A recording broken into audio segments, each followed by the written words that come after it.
안녕하세요. 네, 이트스교육 평가원수장 김병진입니다. 오늘은 여러분들하고 아주대, 인하대, 단국대, 숭실대까지 4개 대학을 좀 비교하면서 각 대학의 전형의 특징이라든지 지원할 때 유의할 점 이런 부분들에 대해서 알아보도록 하겠습니다.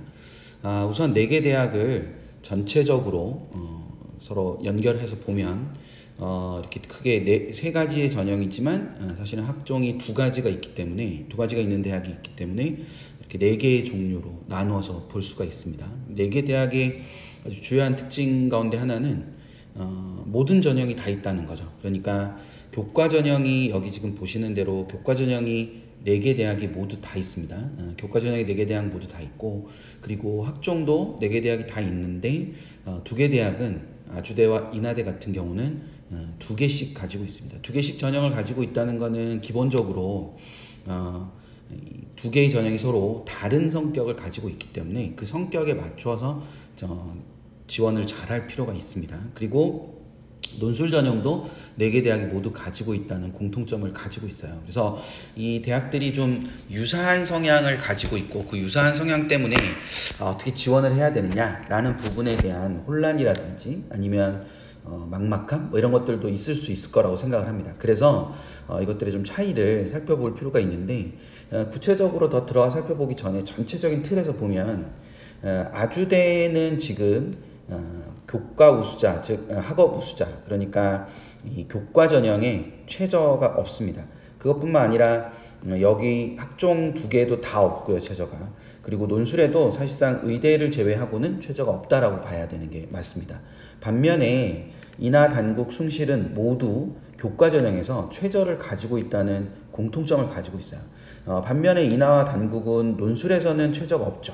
하지만 숭실 같은 경우에는 논술에도 최저를 두고 있다, 이렇게 해석을 할 수 있습니다. 그래서 최저라는 부분만 가지고 생각했을 때는 아주는 최저가 없고, 인하와 단국과 숭실은 교과 전형에는 모두 가지고 있다. 하지만 숭실은 논술 전형에도 가지고 있고, 반면에 인하와 단국은 논술 전형에는 최저가 없다, 이렇게 생각을 할 수 있습니다. 보통 통상적으로 최저가 있느냐 없느냐를 따졌을 때 최저가 있다고 하면 상대적으로 입결이 비슷한 수준의 대학이라고 가정을 하면 입결이 좀 떨어지게 되겠죠. 최저가 없으면 최저가 입결이 좀 올라가게 되는 그런 구조를 가진다고 볼 수 있습니다. 따라서 논술 전형만 가지고 생각하면 아주나 인하나 단국대의 그 논술에 있어서의 논술 경쟁력이 상대적으로 이 숭실대의 논술 경쟁력보다는 좀 더 높아야 된다, 우리가 그렇게 판단을 할 수 있을 거예요. 그래서 그거를 생각을 해보는데, 우선 교과 전형에서 우리가 한번 생각을 해보면 아주는 최저가 없다고 했으니까 아주를 제외한 나머지 인하대 그리고 단국대와 숭실대 이 3개 대학을 비교해보면 인문만 가지고 잘 보시면, 인문을 가지고 최저를 따져보면 이 옆에 있는 이 숫자가 높낮이라고 생각하시면 됩니다. 이게 작으면, 그러니까 이 퍼센트라고 되어 있는 게 작으면 상대적으로 최저가 좀 더 높다라고 해석할 수 있는 거거든요. 그래서 인문 계열만 가지고 생각하면 인하가 제일 높죠. 교과에서 최저가 제일 높고, 인문 계열은. 그리고 그 다음이 숭실대가 될 거고, 그 다음이 단국이 되는 그런 구조를 갖습니다. 반면에 아주는 없으니까, 없으니까 이게 최저가 없으니까 상대적으로 많은 인원들이 실질 경쟁률로 들어갈 수 있는 구조가 되겠죠.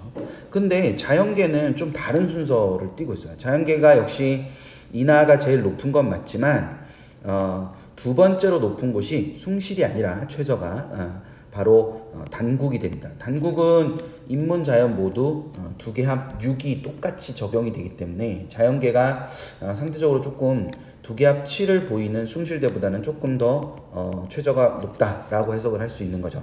근데 최저를 이 41.3%라는 숫자는 뭐냐면, 숭실대 41.3%라는 숫자는 과탐 수험생 전체 중에 이걸 맞출 수 있는 아이가 41.3% 정도 된다. 그러니까 이만큼이 존재한다는 거예요. 근데 단국대 최저를 맞출 수 있는 친구들은 36.3% 정도가 되는 거고, 반면에 인하대 최저를 맞출 수 있는 친구들은 20.7%가 된다. 그래서 만약 이 3개 대학이 비슷한 수준이라고 한다면 그거는 이제 논란의 여지가 있죠. 비슷한 수준이 아니냐는. 하지만 만약에 비슷한 수준이라고 가정을 한다면 기본적으로 인하대의 입결이 동일한 학과일 경우에는 더 낮을 수 있다. 그래서 수능이 조금이라도 경쟁력이 있는 친구들은 인하대 쪽을 조금 더 주의를 기울여서 살펴보면서 전년도 합불이라든지 최근 3년간의 합불을 다 순차적으로 살펴보면서 내가 지원의 범위를 설정하는 것이 좋을 거다라는 것을 생각해 볼 수 있습니다. 여기 보시는 대로 다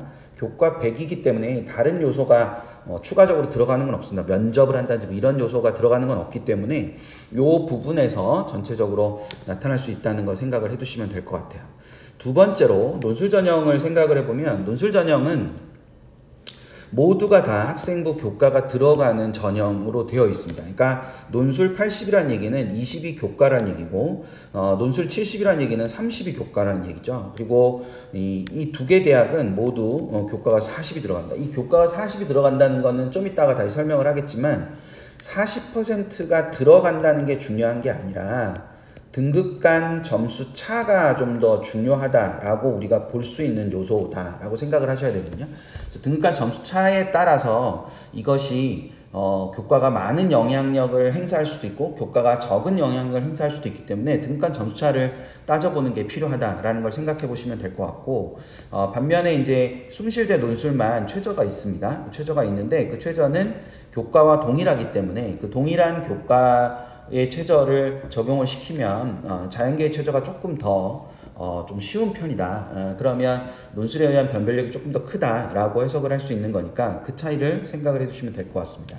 그리고 학종이 두 가지가 있는데 학종은 두 가지 측면에서 보실 필요가 있어요. 하나는 이 전형의 방법에서의 특징, 즉 단계별 전형이냐 아니면 일괄 전형이냐에 따라서 지원의 어떤 폭 자체가 조금 달라질 수 있죠. 그러니까 보통의 일괄 전형은 서류 100%인 경우가 많아요. 여기도 지금 보면 서류 100%로 돼 있죠.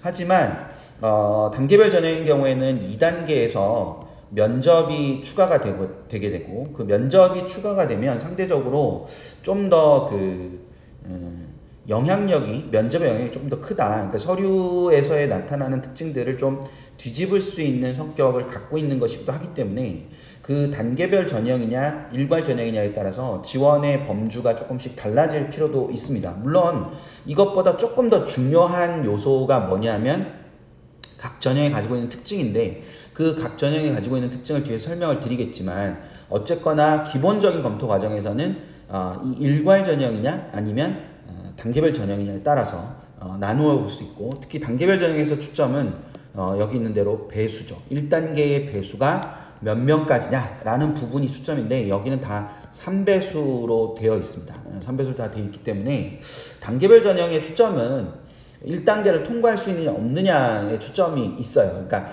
나중에 최후에 최종 합격을 할 거냐 안 할 거냐가 지원의 기준이라기보다는 1단계를 합격할 수 있느냐 없느냐가 지원의 기준이 되는 거기 때문에 그 부분도 좀 생각을 하시면서 보시면 되지 않을까 싶습니다.